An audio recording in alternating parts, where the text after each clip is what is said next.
Dena prest bihartik aurrera programazio berria emateko.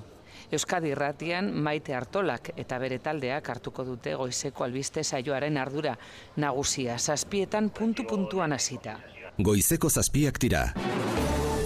Euskadi Irratiko informazio zerbitzuak. Albiste Faktoria. Gertu kalera jaitsita, kalekoa entzunez, eta saioa borobiltzeko 10 aurretik eguneko sinadura. Faktoria, magazina Irigorrian eta Mezularia izango dira arratsaldez ardatz nagusiak. Eta gaztean, Dida magazina indar berriturik etorriko da.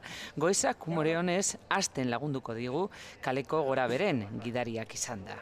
A las 7, 7etan, amigas, hemen. Radio Euskadin berriz Boulevard magazinak jarraituko du goizez, bitarteetan gidariak. Muy bien, pues entonces nos vemos el lunes. Eso es, ¿no? Ez da magazin bakarra izango, grafitik arratsaldetan informatuko digu. Horrekin batera saio historiko bat, La Casa de la Palabra, Roge Blaskok gidatuta.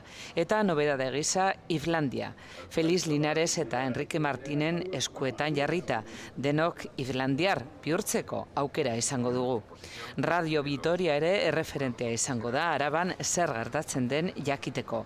Maritxu Diesek hartuko du ardura. Araban gaur saioan goiz osoan arituko da aktualitatea jarraituz. Asko, bai duzue, aukeratzeko. Tertuliakide berriak eta elkarrizketak hemendik pasako dira Arabako pertsonairik garrantzitsuenak nagusienak. Gogoratu denak bihartik aurrera eta Radio Vitoria asteartetik irratiaz goza dezazuen.